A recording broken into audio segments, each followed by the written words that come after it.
Bien-aimés, je vous salue dans le nom précieux de notre Seigneur Jésus-Christ. Amen. Aujourd'hui, c'est le cours 23. Alors, on a fini avec une vie de prière. Est-ce que votre vie a changé? Est-ce que votre vie a pris une nouvelle dimension dans la prière? On a vu beaucoup de formes de prière. On a terminé par les jeunes qui s'associent avec la prière dans certaines situations. Donc aujourd'hui, on va commencer un nouveau thème qui est fondamental.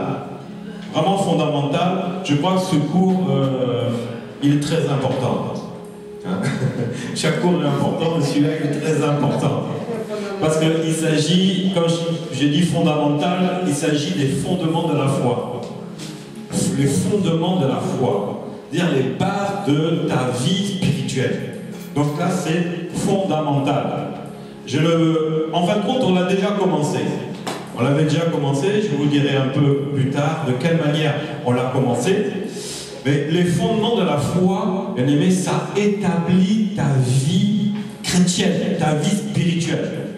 Je ne sais pas comment est ta vie spirituelle, parce que tu as un vécu spirituel. Mais je ne sais pas comment il est. Mais tu vas découvrir à travers. Donc toute cette série de cours, il y en aura 6 cours sur les fondements de la foi. Tu vas voir maintenant comment est réellement ta relation avec le Seigneur. C'est fondamental. Quand on a parlé de la nouvelle naissance, ça, si vous voulez, ces cours-là, ce sont des cours qui vont vous faire rentrer d'une manière spectaculaire dans la nouvelle naissance. Même si tu as déjà expérimenté la nouvelle naissance avec les cours précédents, ceux-là, vraiment, ils vont te faire asseoir dans la nouvelle naissance. C'est fondamental. Alors, les fondements de la foi. Donc c'est le thème. Alors, qu'est-ce que c'est que les fondements de la foi? On va d'abord voir ça. Que sont les fondements de la foi? Les fondements de la foi chrétienne, ils sont tirés d'abord des enseignements de Jésus-Christ. Les fondements de la foi, c'est Jésus-Christ. Il n'y en a pas d'autre. Tout ce qui sort de la Bible, Jésus-Christ, c'est ça les fondements de la foi. Ensuite, la Bible dit que c'est par la foi en la parole de Jésus que beaucoup de gens dans la Bible ont été sauvés, ont été transformés, ont été nés de nouveau. On voit l'exemple de Pierre, il y a eu des pécheurs, il y a eu des médecins, il y a eu des péagiers. Donc tout un tas de personnes, dont 12 spécialement, ont été sauvées quand Jésus est venu mettre les fondements de la foi sur sa parole. Leur vie a été transformée. Donc le fondement de la foi, qu'est-ce que c'est? C'est la transformation d'une personne. On est né physiquement, on reçoit des fondements, mais tout cela c'est physique, c'est humain. Il faut une autre fondation qui est spirituelle, qui est Jésus-Christ. Sans cela, il n'y a pas de vie. Donc Jésus est venu amener ces nouveaux fondements qui sont venus remplacer tout ce qui existait avant. Lui, il est venu raser tout ça et mettre maintenant la base de sa parole. Et à partir de là, on a vu que les hommes ont été transformés. Ce sont des hommes qui ont pu répandre l'évangile à travers des villes, même des nations, parce que les fondements ont été mis en place. Et les fondements, on va voir comment ils vont être mis en place.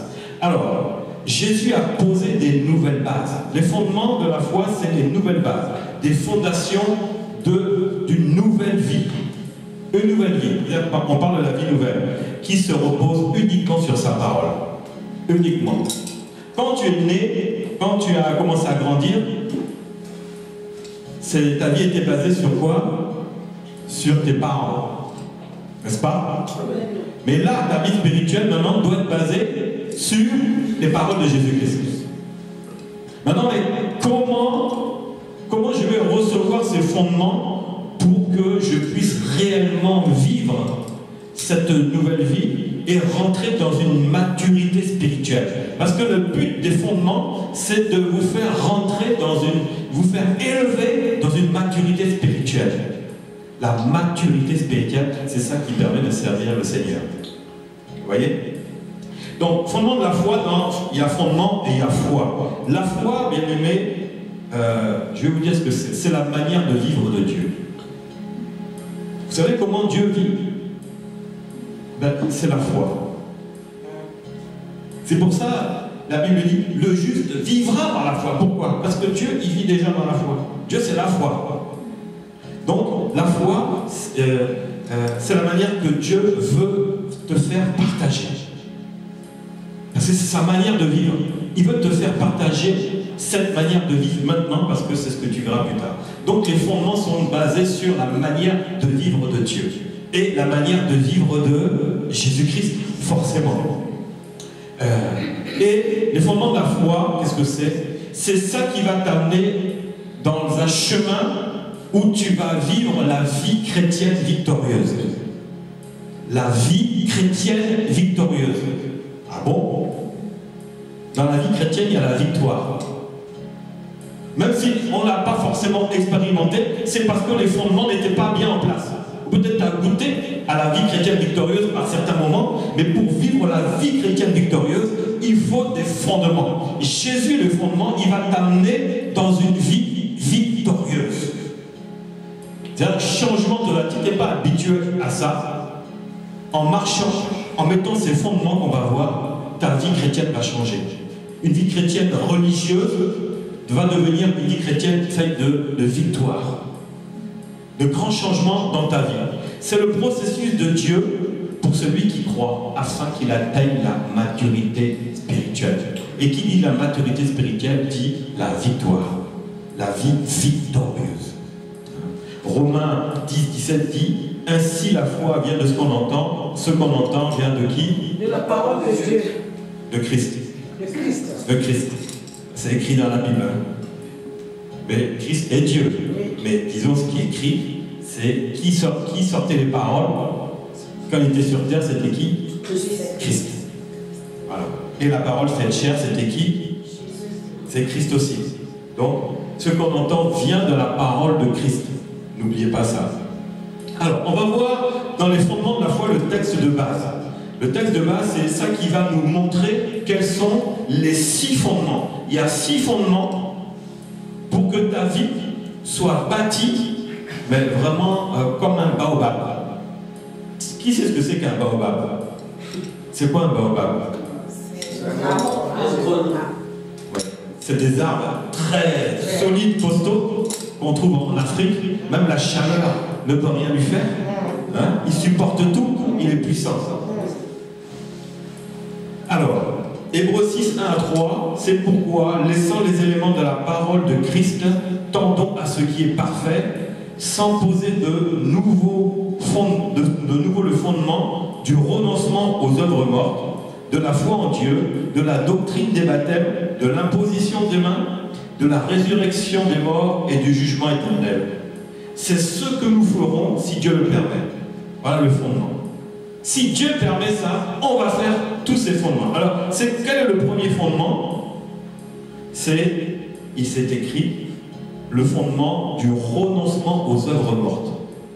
Renoncer aux œuvres mortes. Premier fondement. Deuxième fondement, après, c'était la foi en Dieu. Deuxième fondement. Troisième fondement, la doctrine des baptêmes. Quatrième fondement, l'imposition des mains. Cinquième, la résurrection des morts. Et sixième, le jugement éternel. Alors, le premier fondement, on va en revenir tout à l'heure. Alors, maintenant, on va voir, mais pourquoi il faut de nouveaux fondements dans notre vie? Pourquoi? Alors là, j'ai tout un paquet de réponses. Qui peut me dire pourquoi il faut des nouveaux fondements? Pourquoi la vie chrétienne doit être basée? Sur quoi elle doit être basée? Pour qu'elle ait un bon départ et qu'elle soit efficace. Sur la prière? La prière, on a vu la vie de prière, on n'en parle pas. Par la parole. Alors, pourquoi de nouveaux fondements? Pourquoi il faut... Oui. Je pense qu'on doit mettre le fondement premier doit être fait sur Jésus, parce que c'est Jésus qui a été ressuscité. C'est parce que nous croyons en sa résurrection que nous sommes chrétiens. Oui. Donc un des fondements principaux, c'est sur Jésus, c'est-à-dire que Jésus est le roc. C'est-à-dire que le fondement, c'est quoi? Qu'est-ce que c'est un fondement? Qui a déjà vu une maison construite? C'est les bases, la fondation. C'est bâtir quelque chose. Donc, pourquoi le nouveau fondement? Pour bâtir à nouveau. Parce que les fondements anciens, ça c'est fini. Maintenant, on a une nouvelle vie qui est en Jésus-Christ. Donc il faut des nouvelles fondations.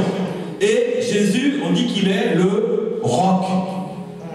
Donc il faut bâtir sa vie sur le roc. Donc les fondations doivent être établies sur Jésus. Ensuite, les raisons. Quelles sont les raisons pourquoi on doit avoir une nouvelle fondation? Bon, on va en voir, il y en a beaucoup. La première raison, elle est spirituelle. Hein. Donc la première raison, c'est de bâtir notre vie spirituelle sur le bon fondement. Le bon fondement, comme le frère Roger l'a dit, c'est Jésus. Il est le roc. Donc, sur la parole de Christ, on va bâtir notre vie sur la parole de Christ. Donc tout ce qui était avant, il faut le détruire. Et bien le problème, c'est que il y a des églises, je ne vous dis pas ce qu'elles racontent. Ils ne disent pas la vérité. Ils vont édifier des hommes. Sœur Eliane, tu m'avais parlé d'une église, je ne vais pas citer, mais franchement, bizarre de bizarre. Hein? Et j'avais même été là-bas le jour qu'il y avait les obsèques, mais j'étais dépassé. Je ne vais pas citer le nom. Mais c'est cette église qui donne des fondements. Franchement, là, je suis dépassé. Le problème, c'est qu'il faut détruire tout ça. Tu vois de quoi je parle? Oui. Il faut tout détruire. Moi, je suis arrivé dans cette église, elle était immense. Il fallait voir des canapés, des fauteuils sur le podium. Parce qu'on attendait le roi. Mais ce n'était pas Jésus qu'on attendait. Mais il fallait voir. J'étais égabré, j'ai dit, tiens, je vais essayer de savoir un peu plus sur cette église-là. Je suis allé sur Internet, j'ai dit, ils sont, non mais, ok. J'ai regardé un peu, non, cherchez pas à savoir qui c'est. Je vous le dirai après. Parce que, non. Mais j'étais dépassé, j'ai dit, mais, et là quand j'ai préparé le cours, j'ai dit, mais comment ceux qui sont là-bas ont pu avoir, quelle parole, quel fondement? J'ai dit, non. Comment? Je dis, il n'y a rien là-bas. Il y a rien. Fondement sur rien. C'est-à-dire que la Bible va nous parler de ça sur du sable. C'est-à-dire que ta vie spirituelle, là, elle ne tient pas la route. Il y a beaucoup d'églises. On vient tous des églises, c'est vrai ou pas, sauf certains, mais généralement tous. Les églises catholiques, quel fondement? Il y a ça là, on ne parle même pas. Là, c'est même plus sable, c'est sable mouvant. C'est-à-dire qu'il n'y a rien.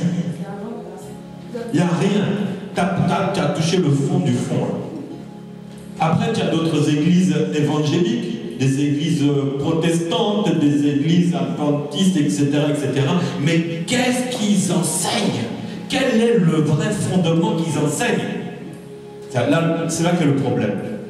C'est pour ça que la nouvelle naissance a du mal à percer. À cause d'un mauvais enseignement, à cause des fondations tordues qu'on a vues. Mais là, je vais vous donner, selon Hébreux 6, le vrai fondement pour que ta vie soit maintenant, si elle était basée sur des paroles que tu ne connaissais pas, on va détruire tout ça. Et on va mettre on va faire une vraie fondation. C'est-à-dire qu'on va établir une chape de béton sur le roc. On va chercher en profondeur Jésus-Christ et on va mettre le ciment qui va sceller ça par le sang de Jésus-Christ. Et ensuite, maintenant, ta vie spirituelle maintenant sera bien basée, des bonnes bases. Là, aujourd'hui, c'est les bases. Et pendant 6 semaines, on va avoir des bases pour que ta vie spirituelle soit solide. Et là, on va voir maintenant pourquoi il faut tous ces nouveaux fondements. À quoi ça sert? Ça sert à ta vie, ça sert à ton salut. Ton salut dépend de ça. C'est fondamental. C'est pour ça que c'est des fondements. C'est fondamental, c'est la base. Si tu construis une maison, tu as raté la base, quand tu vas dormir dedans, tu vas avoir peur. Quand le vent va souffler, tu dis j'ai pas assez creusé profond, j'ai creusé à 30 cm, j'avais pas trop d'argent, donc j'ai mis 3 rangées de briques en dessous, de parpaings, pour ceux qui connaissent, Et puis après, j'ai monté, mais est-ce que j'ai fait le chenage? Est-ce que j'ai fait le premier, deuxième chenage? Tu vois le vent qui souffle. Oh là là. Si ça tombe, ça va tomber sur le toit va tomber sur ma tête, ça va me tuer. Mais notre vie spirituelle, elle est comme ça. C'est pour ça que vous voyez dans l'église des gens qui viennent, des gens qui s'en vont. Cherchez pas loin, les fondements sont faux. Les fondements n'ont pas été. Voilà le problème. C'est pour ça que ce cours-là, il est fondamental. C'est ça qui va te faire asseoir dans le Seigneur et dans ton assemblée. Amen. Amen. C'est fondamental. Donc la première raison, c'est de bâtir notre vie spirituelle sur le bon fondement. Parce qu'il y a différents fondements. Je ne vais pas revenir, mais il y a le vrai, il y a des vrais fondements et il y a des faux fondements. Donc il faut bâtir ta vie premièrement sur le fondement qui est la parole de Jésus-Christ. Pur et véritable, sans rien rajouter. Si tu vois qu'on commence à rajouter, tu dis, là ils sont en train de faire des fondements bizarres. Non, que la parole de Dieu. Ce fondement, c'est le plan du salut de Jésus-Christ pour toi. Là, on rentre dans le plan du salut. Le salut. La nouvelle naissance. Deuxième raison, quand tu as le bon fondement, la bonne fondation, c'est que tu vas chercher maintenant tu vas recevoir la maturité spirituelle. Là, ça va commencer à grandir. Solide, maturité spirituelle pour devenir bon, agréable et parfait comme la Bible le demande.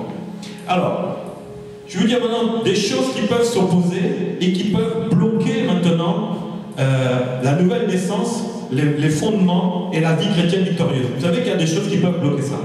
Et on le voit. On le voit. C'est quoi? Qu'est-ce qui peut bloquer ça? C'est notre religiosité et ça peut être aussi nos mauvaises formations. Tu dis la parole et la parole sort, tu vas commencer à discuter avec la parole. C'est parce qu'il y a un problème. Ça, c'est la religion, ou soit ce que tu as reçu là, c'était trop léger, ou c'était carrément faux.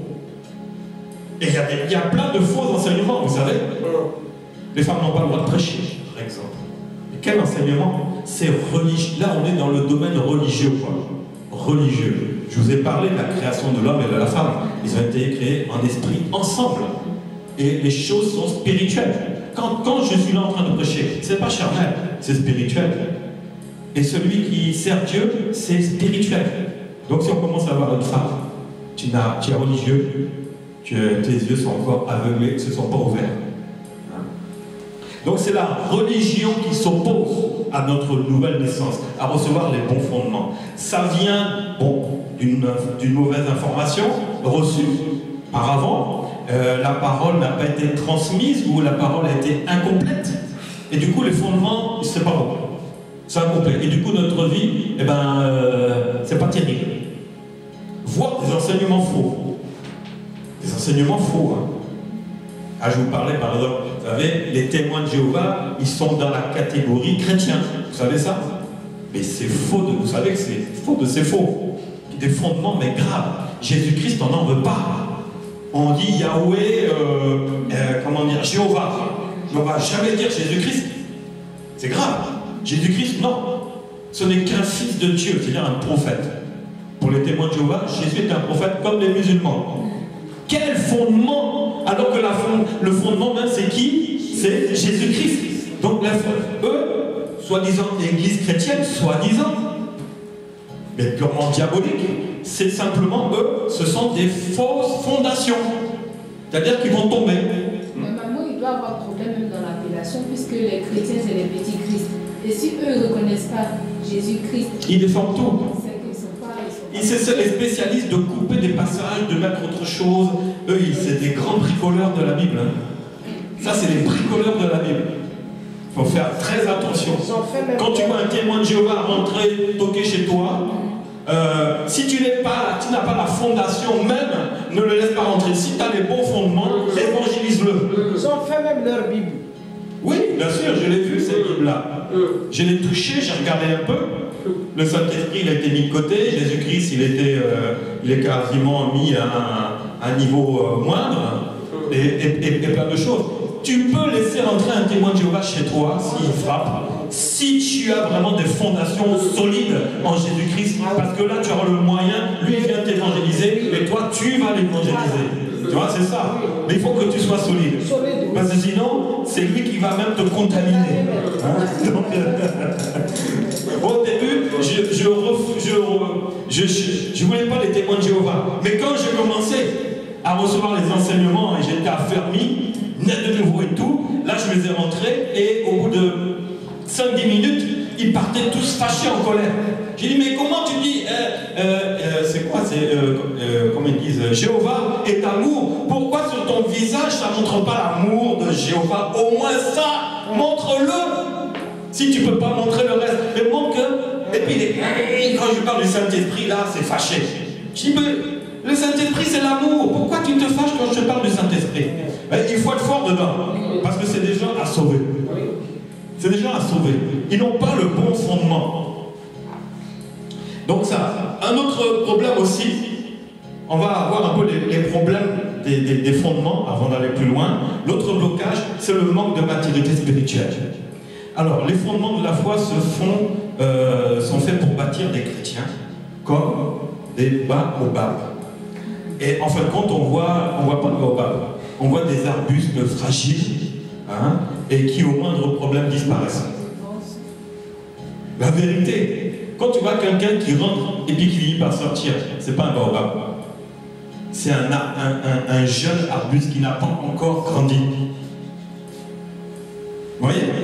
Mais c'est ça la réalité de l'Église. Hein. Là, je vous dis des mots, mais c'est des choses réelles. Hein? On n'est pas, les baobabs ne sont pas sensibles au vent. La tempête ne va pas les déraciner. Ils restent là. Un mot de travers ne va pas les déraciner. Mais un petit arbre là, qui n'a pas la maturité spirituelle, il est parti ailleurs. Il revient là. Il est comme une feuille qui tombe d'un arbre, on ne sait pas, le vent l'amène là où il veut. Bref, il n'est pas maître de lui. Voilà le problème. C'est pour ça que les fondations sont importantes pour ta vie spirituelle. Il ne faut pas rater ça. Tu rates ça, tu rates ta vie. Tu seras... Qui a visité la tour de Pise? Ou qui l'a vue en photo? La tour de Pise en Italie. Vous ne connaissez pas cette tour? Elle est comme ça. Vous ne l'avez jamais vue? C'est la tour penchée. Non? Ouais, il y a une tour en Italie, très grande, elle a été construite il y a des siècles et des siècles. Mais elle est penchée. On dirait qu'elle va tomber. Elle est comme ça. Parce que les fondations étaient mauvaises. Il y a beaucoup de chrétiens, on ne le sait pas, mais ils marchent comme ça. Mais à cause des fondations mauvaises. Et la tour de Pise dit, mais un jour elle va tomber. Hein. Mais les chrétiens disent, mais celui qui un jour il va tomber aussi. Donc il faut des fondations bien stables, bien profondes, qui viennent sur le roc, comme le frère Roger a dit. Si quelqu'un est en Christ, il est quoi? Une nouvelle créature. Les choses anciennes sont passées, toutes choses deviennent nouvelles. Les fondations anciennes sont passées. Maintenant, les fondations nouvelles arrivent. Mais par qui? En Christ. Nouvelle fondation en Christ. Alors, la Bible nous montre que nous devenons une nouvelle habitation. Il y a plein de termes comme ça. Habitation, on parle de quoi? De temple, de maison, de demeure, de quoi encore? D'édifice. Voilà. Donc, c'est quand nous recevons Jésus dans notre vie que maintenant nous sommes une nouvelle habitation. Donc qui dit habitation dit fondation. Fondation. Et ça passe donc, c'est ça les nouvelles fondations que nous voyons. Alors, pourquoi de nouveaux fondements? Parce que nous sommes l'habitation de Dieu en esprit, un temple saint dans le Seigneur. Éphésiens 2, 19. Ainsi donc vous n'êtes plus des étrangers ni des gens du dehors, mais vous êtes concitoyens des saints, gens de la maison de Dieu. Vous avez été édifiés sur les fondements des apôtres et des prophètes. Jésus-Christ étant lui-même la pierre angulaire. En lui, tout édifice bien coordonné, il s'élève. Il ne va pas de travers, il s'élève un temple saint dans le Seigneur. En lui, vous êtes aussi édifiés pour être une habitation de Dieu en esprit. Voyez? Alors, le fondement, il est donné par qui? La Bible dit, vous avez été édifiés sur le fondement des apôtres et des prophètes. Voilà. Christ étant lui-même la pierre angulaire, parce que les apôtres sont sortis de Jésus. C'est Jésus qui avait formé les apôtres. Maintenant, ces mêmes apôtres-là, ils vont être le fondement pour toutes les générations à venir. Les fondations, bien aimés, sont données par deux catégories. La Bible dit des prophètes et des apôtres. Voilà les fondements. Et comme je l'avais dit, vous vous souvenez, le premier c'est qui? Apôtre. Et le deuxième? Prophète. Voilà. N'allons pas plus loin. Après, il y a évangéliste, pasteur et docteur. Mais les fondements, c'est sur les deux premiers ministères que Jésus a mis en place. Dont le premier qui est l'apôtre. Les fondements viennent de là. Les vrais fondements, ce sont les apôtres qui les posent. Les 12 apôtres ont posé les fondements de l'église de Jésus-Christ. Et l'église de maintenant ne doit pas être différente. Mais malheureusement, elle est différente dans certains cas. Toutes les églises ne sont pas mauvaises. Mais il y en a, c'est pas ça.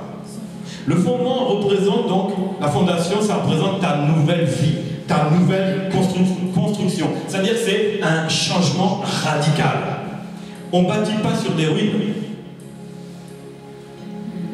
La Bible dit, d'ailleurs, quand on parlait du jeûne, on ne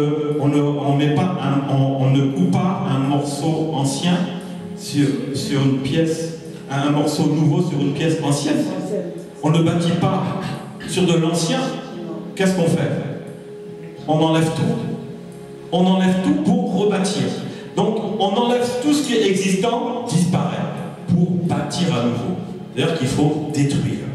Pour construire, donc, la parole pure et véritable, c'est ça qui sera la vraie fondation.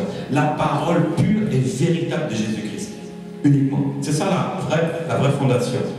Pour devenir, quoi aussi, un nouveau fondement pour devenir l'édifice de Dieu. Tu es un édifice de Dieu. Mais, qui dit fondation, tu es en train de préparer. Tu es en train de te préparer. 1 Corinthiens 3 dit, car nous sommes ouvriers avec Dieu, vous êtes le champ de Dieu, l'édifice de Dieu, selon la grâce de Dieu qui m'a été donnée. J'ai posé le fondement comme un sage architecte. Là, c'est Paul qui parle, l'apôtre Paul, et un autre a bâti dessus. Donc voilà, on voit encore Paul ici qui met en place les fondements. Les fondements pour pouvoir maintenant que la personne puisse grandir. Une maison solide, elle repose sur quoi? De solides fondations. Sinon, ça doit reposer sur des bonnes fondations. Donc notre vie spirituelle doit être reposée sur la parole de Christ. La Bible dit qu'il est le rocher, qu'il est le roc. Donc il faut aller chercher en profondeur pour maintenant se fixer sur Jésus. À ce moment-là, ta vie, tes fondements seront bien stables. Ta vie chrétienne va pouvoir s'élever. Tu vas pouvoir avoir une maturité spirituelle. Donc il faut bâtir sa nouvelle maison sur le roc. Matthieu 7, c'est pourquoi quiconque entend ces paroles que je dis et les met en pratique sera semblable à un homme prudent qui a bâti sa maison sur le roc.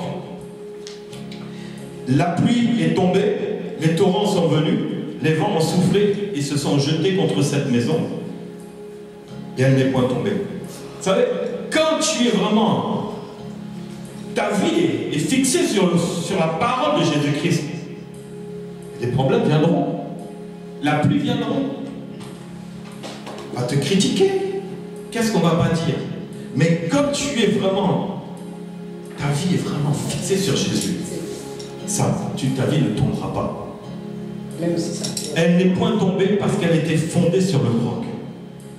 Mais quiconque entend ces paroles que je dis et ne les met pas en pratique sera semblable à un homme insensé qui a bâti sa maison sur le sable.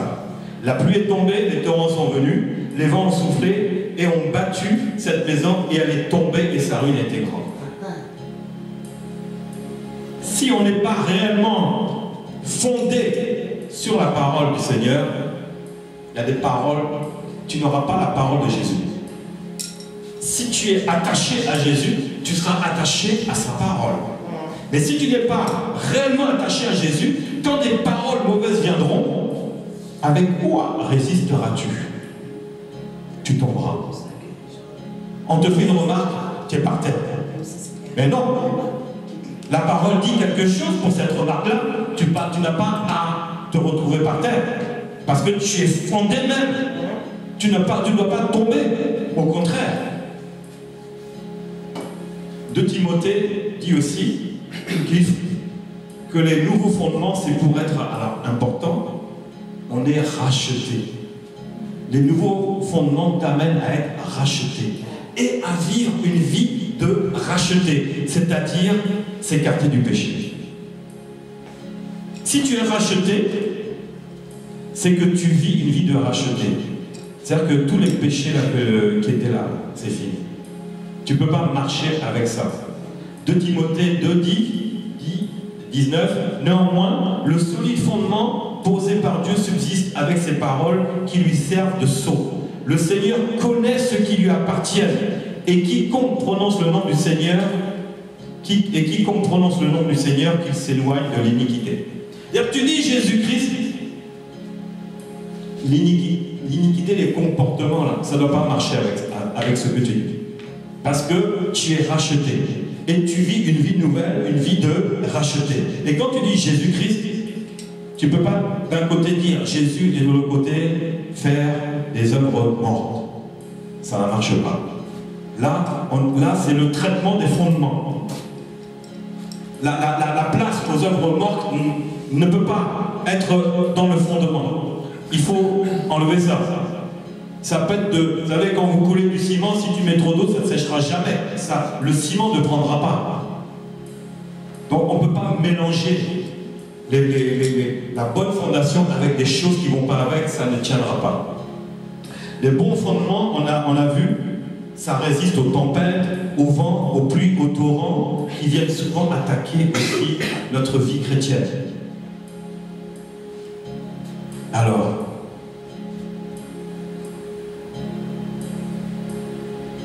si on n'est pas réellement sur la parole, comme je viens de dire, on va se faire attaquer, mais des fois, ce n'est même pas des attaques. Oui. On peut prendre tout comme des attaques. Des fois, c'est des encouragements, tu vas prendre ça comme une attaque. Ah oui? Oui, ça oui. C'est vrai. On ne saisit pas les choses. Parce que le fondement qui doit être, ta vie qui doit être sur la parole de Christ, finalement, elle ne l'est pas. Donc du coup, c'est fragile. On ne parle même plus de tempête, un petit souffle. Et voilà un problème qui arrive. Hey, mais pourquoi j'ai dit un petit mot? Voilà un grand problème derrière. Vous voyez, dans les églises évangéliques, c'est la spécialité. Et puis il y en a qui aiment aussi trop parler, qui aiment trop critiquer. Oui, mais c'est pas grave. Ben, c'est un test pour toi qui est né de nouveau. Si tu ne peux pas résister aux critiques de ton frère ou de ta soeur, mais comment tu vas résister aux insultes des gens du dehors? Hein? Moi, je sais, quand j'étais petit avec ma soeur, on se chamaillait. Mais c'était ma soeur. Je m'entraînais à lui donner des coups, je m'entraînais à recevoir, elle me griffait. Moi, je lui envoyais un coup de poing. On était tout petits, on se chamaillait. On était chien et chat. Comme mes parents disaient, vous êtes chien et chat. Vous savez, les chiens ne supportent pas les chats n'aiment pas les chiens. Dès qu'ils se voient, c'est bagarre. Moi, avec ma soeur, on était petits, c'était ça, on était chien et chat. Elle avait des ongles, elle me griffait, moi, je lui donnais des coups de poing. Donc finalement, on se regardait tous les deux, et moi, j'étais griffé, et elle avait des bleus. Vous voyez? Mais ça, c'était entre nous. On s'aimait. C'était ma soeur, j'étais son frère. Dans l'église, tu peux te mettre un coup de griffe. Mais ce n'est pas pour autant que ça va aller plus loin, n'est-ce pas? Parce qu'il y a le fondement. Le fondement, moi, c'était ma soeur, elle avait le même nom que moi, les mêmes parents, on avait des parents identiques. Mais nous, dans l'église, on a un Dieu qui est identique. On peut se chamailler, mais on ne doit pas se diviser. Non. Parce que Quand je m'étais bien entraîné sur ma soeur dehors, là, quand on venait m'agresser, j'étais prêt, je savais comment répondre. Mais nous, dans l'église, si on n'est pas capable de faire face aux petits problèmes entre nous, et dehors, quand ça va arriver, alors c'est quoi? Tu vas prendre ta Bible et tu vas assommer la personne avec? Au lieu de prendre la parole pour dire que Dieu te bénisse, tu vas prendre la Bible pour le frapper? Parce que tu n'as pas supporté. Le bon fondement, c'est ça qui nous aide à avancer et non pas à reculer. Et on le voit, c'est comme ça dans les églises. Moi, les églises que j'ai vues, c'était ça.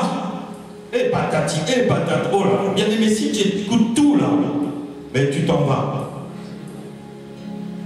Même ici, j'ai entendu de ces choses-là, j'ai dit non, il n'y a pas de fondation, ou c'est des fausses fondations. Moi j'ai entendu, je retourne chez les catholiques. Ah bon? Retourner chez les catholiques. Ça, c'est pas possible. Tu as reçu des guérisons, imposition de main, miracles que tu n'avais jamais reçu en 10 ans, la parole de Dieu qui t'a transformé, et tout d'un coup, tu as entendu une parole, et avec cette parole, je m'en vais. Tu n'as même pas eu le temps d'être enseigné, tu es déjà parti. Trop de chrétiens partent d'église en église. Vous savez pourquoi? Vous savez pourquoi? C'est quoi? Il n'y a pas de fondation. Les fondations sont fausses. Les fondations sont incomplètes. Et du coup, paf, chrétien parti. Là-bas où il va aller, chrétien là. Le pauvre, il va être ballotté jusqu'à ce qu'un jour, on va le faire asseoir pour dire, reçois les fondations maintenant. Reçois les fondements de la foi. Mais tant que le chrétien n'a pas reçu les fondements de la foi, c'est quelqu'un qui sera porté à droite et à gauche par des remarques, des critiques, des choses comme ça. Mais dans les églises, il y a des spécialistes. Vous savez ça ou pas? Moi, il y a une chose que j'aime bien que les frères et sœurs soient ensemble, mais dans l'église. Parce que quand ils sortent de l'église, là, ils sont ensemble, mais non. Là, j'ai jamais compris quoi. Tu vas gâcher tes bénédictions. Tu as ramassé tes bénédictions, tu vas dehors, et puis on se rencontre. On peut se rencontrer ensemble. Mais qu'est-ce qui va se dire? Il n'y a pas de fondation. Donc ton salut, là, tu es en train de le salir. Tu es en train de t'essuyer les pieds sur ta vie spirituelle. Tes fondations, tu fais ça. C'est-à-dire que tu enlèves, tu mets tous les cacas dessus. La fondation, c'est pas ça, c'est Jésus-Christ. Tu es en train de salir Jésus comme ça. Mais le problème, beaucoup d'églises sont comme ça. Beaucoup. Il n'y a pas les fondations. C'est pour ça que ce cours est fondamental. Donc la Bible dit qu'il faut bâtir sa maison sur le roc. C'est pour soi quiconque s'en l'a vu. Ensuite, voilà. Pour tenir ferme contre les ruses. Et voilà. Il y a ça aussi, c'est dedans. Pourquoi ils font des bonnes fondations? Pour tenir ferme contre les ruses du malin. Et du frère? De la sœur. Soi-disant. Au reste, fortifiez-vous dans le Seigneur par sa forte toute puissance. Revêtez-vous de toutes les armes de Dieu afin de pouvoir tenir ferme contre les ruses du diable. Car on n'a pas lutté contre la chair et le sang. Donc la chair, c'est blablabla. Hein? La bouche, là, on sait que c'est ça qui détruit. Mais on lutte contre les dominations, contre les autorités, contre les princes de ce monde des ténèbres, contre les esprits méchants dans les lieux célestes. Les fondations, bien aimés, c'est ça qui va nous faire maintenant pouvoir tenir. La Bible nous demande de construire notre vie convenablement. Convenablement. Pour Dieu, convenablement, c'est quoi? C'est d'avoir des fondements solides en Jésus-Christ. 1 Timothée 6, 19 dit, et amasser ainsi pour l'avenir un trésor placé sur une fondation solide, afin de saisir la vie véritable. Donc ce qui est convenable, c'est la fondation solide. Ça convient à Dieu. Ça va convenir à ta vie. Ça va changer ta vie. Ta vie ne sera pas, sujette à telle ou telle chose. Non. Ta vie est vraiment basée en Jésus-Christ. Et tu restes ferme dessus. Tu ne bouges pas. Proverbe 10, 25 dit aussi, comme passe le tourbillon, aussi disparaît le méchant. Mais le juste a des fondements éternels. Les fondements que tu as, bien aimé, c'est éternel. Tout va passer. Comme on dit, le tourbillon, les tourbillons, c'est des problèmes qui vont arriver. C'est des remarques désagréables qui vont arriver. Mais toi, mets tes fondements en l'éternel. Ils sont éternels. Donc, les fondements, c'est pour être inébranlable. Inébranlable. Alors, Luc 6, la Bible dit, pourquoi m'appelez-vous Seigneur et ne faites-vous pas ce que je dis? Je vous montrerai à qui est semblable un homme qui vient à moi et qui entend mes paroles et les met en pratique. Il est semblable à un homme qui, bâtissant une maison, on reparle encore de ça, mais dans d'autres termes, il a creusé profondément, il a posé le fondement sur le roc. Une inondation est venue, un torrent s'est jeté contre cette maison sans pouvoir l'ébranler parce qu'elle était bien bâtie. Elle était bien bâtie. Mais celui qui entend et ne met pas en pratique est semblable à un homme qui a bâti une maison sur la terre, sans fondement. Le torrent s'est jeté contre elle et aussitôt elle est tombée et la ruine de cette maison était grande. Voyez? Pas de fondation.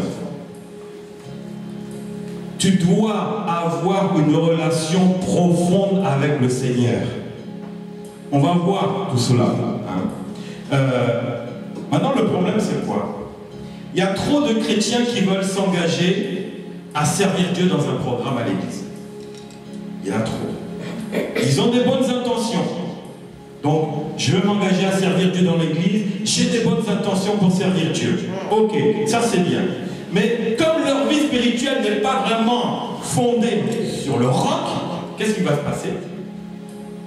Eh bien, ils finissent par s'enfoncer et s'écrouler.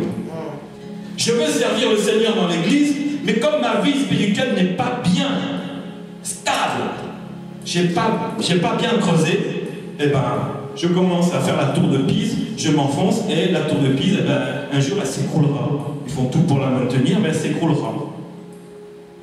Vous voyez? Et après, ben, qu'est-ce qui vient? Ben, le temps du découragement. Après, il y a les murmures, après, il y a les critiques. Après, eh ben, on finit par retomber dans le péché. Et voilà. Vous voyez le cercle? Les fondements n'étaient pas efficaces. Tu veux servir le Seigneur dans l'église. Amen. Mais que Dieu te bénisse. Et tu fais bien de le faire. Mais d'abord, prépare ta fondation. Parce que si tu ne prépares pas ta fondation, ou si quelqu'un veut te lever à la va-vite, moi ici, on n'élève pas à la va-vite. On ne prie pas pour les gens à la va-vite. On prend notre temps. Pourquoi? On n'est pas là pour former des arbres fruitiers qui vont tomber, on va raciner, on va dire, toi tu es desséché, tu es desséché. Non, on veut former des baobabs solides, costauds. C'est ça qui est bon, non? Oui. Ça, tu peux rien contre ça. Parce que les racines, là, elles rentrent en profondeur. Ta vie spirituelle rentre en profondeur. Elle a touché le roc. Inébranlable. Là, tu peux servir le Seigneur. Plus tu sers Dieu, et plus tu vas avoir des problèmes. Ah oui. Ça, c'est clair. C'est clair. Et même les problèmes viendront même pas de dehors. Ils viendront d'abord de l'intérieur. Moi, le jour où on m'a élevé, on m'a dit non, moi je ne suis pas d'accord pour que lui soit élevé comme ça. Vous vous rendez compte?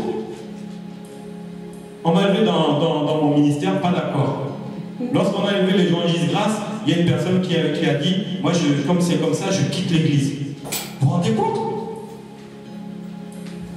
C'est grave. Déjà, à peine on t'élève, tu es déjà attaqué. Tu dis, mais qu'est-ce que j'ai fait? On me lève dans le ministère et puis j'apprends que tel frère est fâché, il a quitté l'église. Déjà, tu es attaqué. À peine on te dit, tu poses les mains sur toi, tu es évangéliste, boum, tu te rends compte que ton frère, il a... Non, mais t'as déjà dit, dès la première minute, je suis à mon ministère et attaqué. Seigneur, qu'est-ce que j'ai fait à mon frère pour qu'il s'en aille? Non, c'est une attaque. Dès dès la première seconde, on te dit, tu es ceci, tu es cela. À la première seconde, tu es béni. Deuxième seconde, tu es attaqué. Mais Jésus avait dit à Pierre, sur ce roc je bâtirai, en église. Aussitôt derrière, qu'est-ce qui s'est passé? Non, Jésus, tu ne mourras pas. Arrière de moi, Satan. Quelques secondes après, boum, Satan est déjà rentré en Pierre. Vous voyez ça? Satan, lorsque, par exemple, on prie pour que tu sois dans un service ou un ministère, Satan ne va pas rentrer en toi. Il peut le faire. C'est biblique. Mais tu vas voir qu'il y en a d'autres qui seront fâchés. Et c'est Satan qui va maintenant passer par eux pour dire, ah, mais non, mais toi, et cela, non. Mais dimanche, on va prier hein, pour la sœur Ruth. Je vous en supplie, ne tombez pas dans ces pièges. C'est les pièges du diable. Et moi, pourquoi moi aussi je ne suis pas élevé comme diacre? Non, mais ça, c'est un piège. Tu es en train d'envoyer un piège. ça va venir. Ça va, voilà. Ça va venir. Chaque chose à son temps. Chaque chose en son temps. Vas-y, continue. Vas-y, prends ma place, continue maintenant. Vas-y, envoyez. Non, mais il y a le temps de Dieu. Allez, il y a le temps de Dieu. Le temps de Dieu est en route. Vas-y, continue encore. Ça va arriver. Ça va arriver. Si toi tu restes aussi dans les fondements, hein. Oui, moi je suis dans les fondements. Il faut s'enfoncer. Même si ça vient ici. Et tu résistes. Et tu tiens. Tu tiens bon. Alléluia. Voilà. Et alors là, on va voir les 6 points pour bien tenir bon. Hein. Tu as dit, hein. Maintenant tu vas faire. Voilà, Dieu. Ça, c'est la nouvelle naissance. Amen. Donc dimanche là, ne tombez pas dans les pièges du diable. Vous comprenez bien? On est dommage que toute l'église n'est pas là. Parce que ceux qui ont entendu, ils ont compris. Mais ceux qui n'étaient pas là, ils allaient voir. Dès que je vais imposer les mains, ça va. On entend les petits. Ou après, et ma copine, viens voir la maison. Tu as vu? On a prié pour que la sœur Ruth soit diaconesse. Hein? Tu as vu ça? Mais on devrait leur donner les cours à tout le monde. Hein? N'est-ce pas? Cherchez le fondement de Christ, la fondation. Vous ne direz plus n'importe quoi. On va vite rentrer dedans, c'est important. Alors, pour être inébranlable, les fondements qui ne sont pas bons, ils sont inefficaces. Donc, ton travail, il finira par tomber. Il finira par tomber. Et je vais vous dire pourquoi. On va voir pourquoi. Alors, Psaume 11.3 dit, quand les fondements sont renversés, le juste, que fera-t-il? Sans fondement, il n'y a pas de juste. Sans fondement, tu n'es plus justifié. Alors, comment, juste là où je suis maintenant, là, qu'est-ce que j'ai reçu? Quels sont les enseignements que j'ai reçus? On va voir tout ça. Et tout ce que tu vas recevoir pendant ces 6 semaines, ça va soit transformer ta vie, ou ça va encore l'améliorer. Amen. Mais ça va la changer totalement. Alors, un bon fondement, bien aimé, supportera votre engagement et permettra de servir Dieu.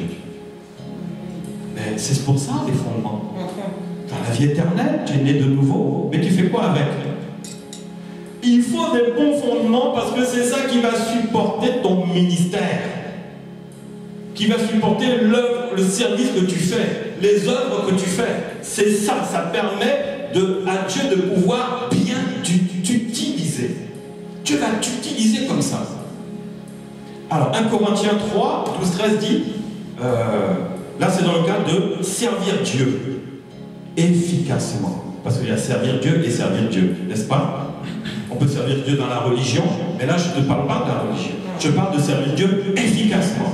1 Corinthiens 3, 12, 13 dit, or, si quelqu'un bâtit sur ce fondement avec de l'or, de l'argent, des pierres précieuses, du bois, du foin, du chaux, l'œuvre de chacun sera manifestée.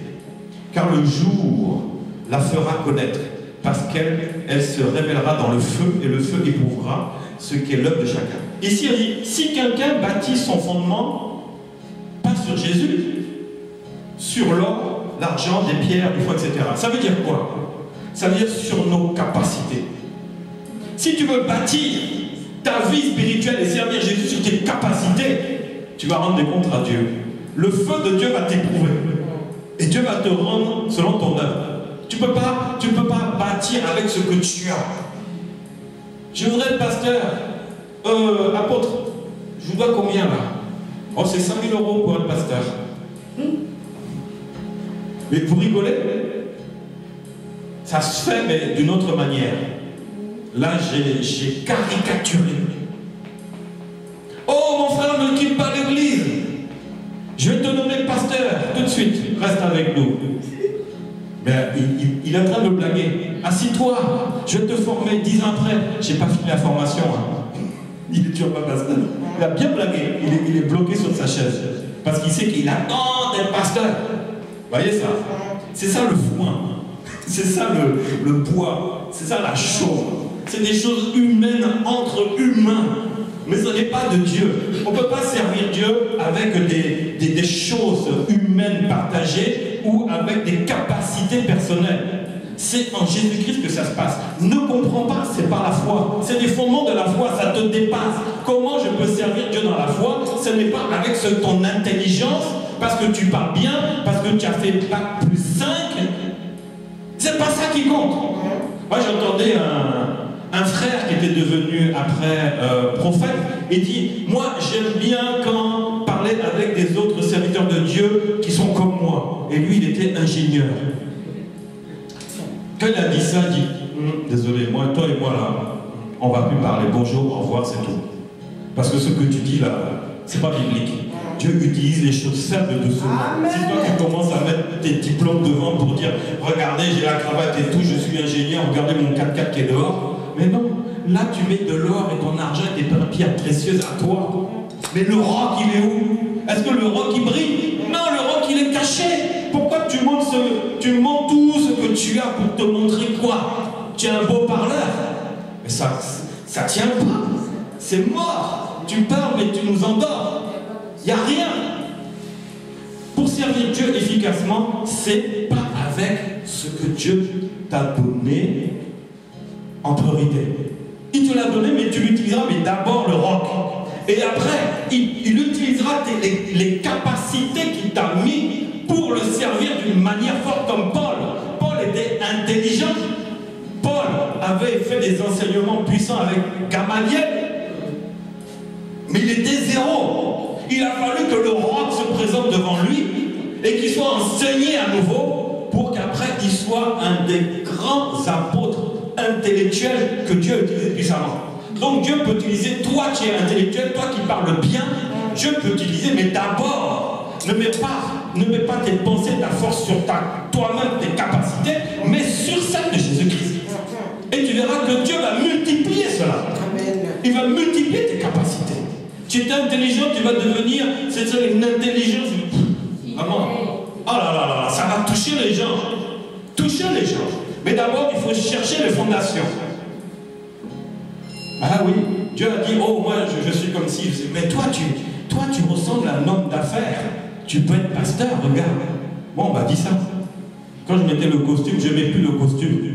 J'ai arrêté. Parce qu'on dit non, regarde la voiture que tu as. Mais arrêtez les images, c'est quoi? C'est rien. C'est d'abord, il faut chercher la fondation. C'est tout. Après, si tu veux faire des affaires dans l'église, pas des affaires commerciales, mais que les capacités que Dieu t'a données, ça permet de pouvoir avoir un prêt pour acheter des choses, mais gloire à Dieu. Ça, c'est des talents. Dieu utilise tes talents, mais toi-même n'utilise pas tes propres talents. Amen. Sinon, c'est par terre. Tu as mis ta fondation sur tes propres talents. Et tu as raté la fondation de Jésus-Christ. Vous voyez? Et c'est ça le problème. Et les talents, ils finiront par tomber. Ça finira par tomber. Alors, qui est le fondement? C'est qui le fondement? C'est Jésus. Il est le seul fondement pour ta vie spirituelle. Donc les fondements, c'est pas tes capacités, tes dons, tes talents, tes ceci, tout cela. Le vrai fondement, c'est Jésus-Christ pour ta vie spirituelle. Ta vie spirituelle. Tout engagement chrétien sera testé par Dieu. Oh, moi je veux servir Dieu par mes propres capacités. Je vais te dire, Dieu va te tester. Dieu va t'éprouver et tu vas tomber. Tu es appelé à servir Dieu. On prie pour toi, on impose les mains pour toi, mais Dieu va te tester. N'oublie pas ça. Comme Pierre avait été testé. Et Satan est rentré aussitôt, vous voyez. Donc, tout engagement chrétien sera testé par Dieu. Voilà. Tout. On te dit, Dieu dans tel ministère, Dieu va tester ton ministère. Il va tester pour voir, est-ce qu'il a des bonnes fondations? Parce que là, dans ce ministère-là où il était établi, et c'est son vrai ministère, je vais le tester pour voir s'il a les vraies fondations, pour pas qu'il se casse la figure et qu'il envoie les gens aussi tomber avec lui. Donc il y aura des tests de Dieu. Votre vie spirituelle sera éprouvée pour déterminer si elle est bâtie sur le bon fondement. Voilà. Elle va éprouver le ministère que tu as là. Est-ce qu'il est bien bâti? Est-ce que d'abord ta fondation, elle est bien bâtie? C'est pour ça qu'on dit, bon, on t'élève comme pasteur stagiaire. Mais c'est pas biblique. Où tu as vu pasteur stagiaire? Non, ça c'est dans le monde. Hein? Quand tu rentres dans une entreprise, tu es stagiaire.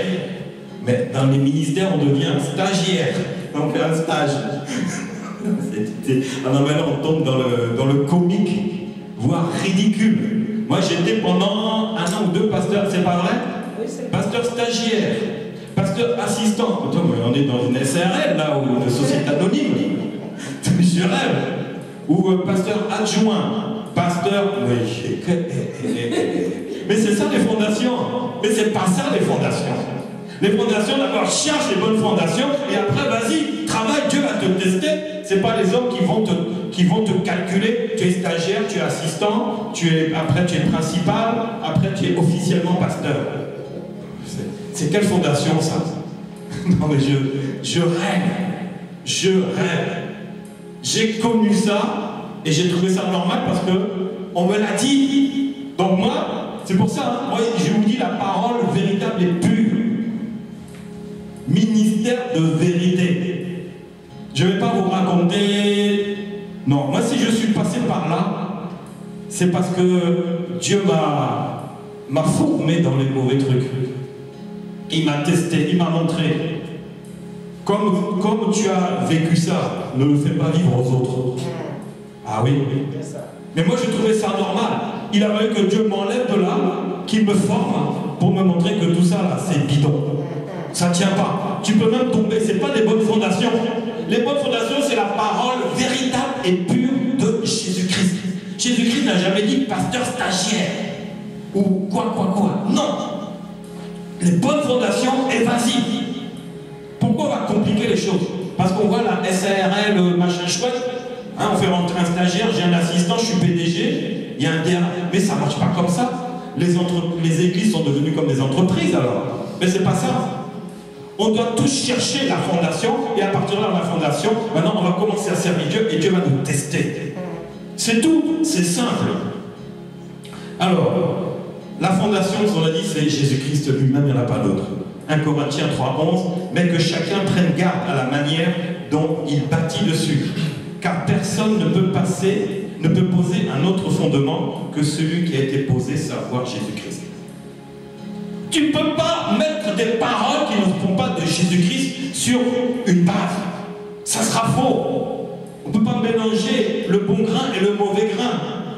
La bonne fondation, hein, ça ne vient pas par une personne. Jésus-Christ est la fondation. Personne ne va rajouter autre parole dessus. Sinon la fondation elle va devenir boiteuse. Ça ne marchera pas. Jésus-Christ est, donc on a vu, est le roc. Et Ésaïe 44:8, n'ayez pas peur, ne tremblez pas. Ne te l'ai-je pas dès longtemps annoncé et déclaré? Vous êtes mes témoins. Y a-t-il un autre Dieu que moi? Il n'y a pas d'autre rocher, je n'en connais point. Waouh! Alors là, Ésaïe dit non, il n'y a pas un point d'autre que Jésus-Christ. Il est le seul rocher, je n'en connais pas. Ne cherche pas d'autres paroles qui ne sont pas de la Bible. Ou même éprouver la parole. Si tu vois que tes paroles sont bizarres, viens me voir, on va regarder. Et si c'est pas bon, on enlève ça. Il faut que ta fondation soit que sur les paroles de Jésus-Christ et non pas sur d'autres paroles apportées par des hommes. Là, ça ne sera pas bon. Jésus qui est le fondement, il est la pierre angulaire. Ésaïe 28 encore, c'est pourquoi, ainsi parle le Seigneur l'Éternel, voici j'ai mis pour fondement en Sion une pierre éprouvée, une pierre angulaire de prix, solidement posée. Celui qui la prendra pour appui n'aura point hâte de fuir. Là, Ésaïe parle encore de Jésus, la fondation. Alors, j'avais dit tout à l'heure, il y avait la fondation, il y a 6 points. Le premier point, c'était renoncer aux œuvres mortes. Alors, c'est maintenant que je viens. Là, je vous ai présenté un peu qu'est-ce que c'était le fondement de la foi. Ça, c'était là, ce cours-là, c'était la présentation. Maintenant, on va rentrer dans les 6 points qui vont nous faire maintenant bien s'installer. Là, c'était l'introduction. Donc, les 5 cours suivants, ne les ratez pas. Parce qu'à chaque cours, on va voir comment la fondation va se mettre en place. Et comment la vie spirituelle sera solide et comment tu pourras vivre une vie chrétienne victorieuse. Parce que c'est grâce à ces 6 fondements que tu auras une vie chrétienne victorieuse. On a déjà vu un. Alors ce qu'on a vu, c'était donc le point numéro 1, la Bible dit, Hébreux 6, donc sans poser de nouveau le fondement du renoncement aux œuvres mortes. Donc le fondement c'est quoi? Renoncer aux œuvres mortes. Et c'est quoi les œuvres mortes? Le péché. C'est le péché. Ni plus ni moins. Les œuvres mortes sont les péchés. Renoncement au péché. Alors, le renoncement aux œuvres mortes a été enseigné dans les cours précédents. Donc, je ne vais pas parler de ça. Le cours numéro 7, vous le regarderez, c'était l'origine du péché. Donc, comme les œuvres mortes ce sont les péchés, on a vu l'origine du péché. Donc, vous pouvez regarder ça encore. Le péché, on a vu comment le péché était venu. C'était par qui? Par Adam et Ève. Le péché était venu. Ensuite, on a vu les conséquences du péché. Pourquoi le péché, qu'est-ce qu'il a fait? Il nous a séparés vraiment de Dieu. On a perdu la relation avec Dieu. L'esprit était vraiment mort au péché. On a vu aussi que le salaire du péché, c'était la mort spirituelle. Donc ça, c'est cours numéro 8. Et aussi, le renoncement, renoncer à quoi? Renoncer, ça veut dire quoi? Renoncement aux œuvres mortes. Œuvres mortes, en lui, c'est péché. Renoncement, c'est quoi? Renoncer. Refuser. Voilà. Voilà. Tout ça, c'est se repentir. Et on a vu le cours. Le renoncement, c'est la repentance. C'est-à-dire que... qui peut me dire ce que c'est que la repentance? C'est avoir ressenti une tristesse en soi déjà pour commencer. Oui. Et demander sincèrement pardon à Dieu. Voilà, la repentance doit être sincère, profonde intérieurement. C'est une humiliation.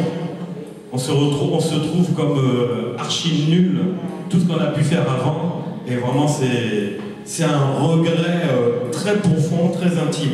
Donc le renoncement, c'est ça, c'est la repentance. Et donc ça, on a vu le cours numéro 11. Donc le point numéro 1, on l'a déjà abordé. Pourquoi on l'a abordé avant? Parce qu'on était déjà rentré dans le plan du salut. Le plan du salut passé par la création de l'homme et de la femme, l'origine du péché, les péchés, les conséquences, après comment faire pour être sauvé, on avait vu tout ça. Donc le fondement numéro 1, il est déjà vu.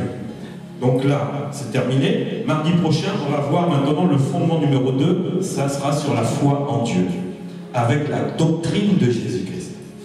La foi en Dieu et la doctrine de Jésus-Christ. Donc voilà, ça c'était l'introduction. Point numéro 1 déjà vu. Voilà, ceux qui ne l'ont pas vu, ben c'est facile. Ils reprennent les cours, ou ils vont sur le site de l'église et ils revoient les cours numéro 7, 8 et 11. Il faut le faire, parce que c'est les fondements. Si vous ne le faites pas, vous ratez déjà le premier fondement de la foi. 7, 8, 11. C'est écrit sur les cours. Regardez ces cours-là, parce que c'est fondamental. Il faut d'abord, la première chose, c'est de renoncer aux œuvres mortes. Alors, est-ce qu'il y a des questions sur cette introduction? C'est clair?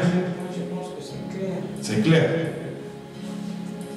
Je crois que chacun a compris pour sa part déjà qu'est-ce que c'est les bases.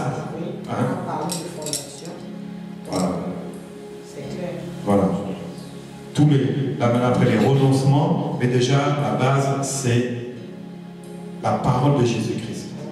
Il faut se fixer sur la parole et prendre cette parole-là déjà s'enraciner. Ça c'est il faut aller en profondeur. Donc pas de questions? Non? C'est bon? Bon, ben, que Dieu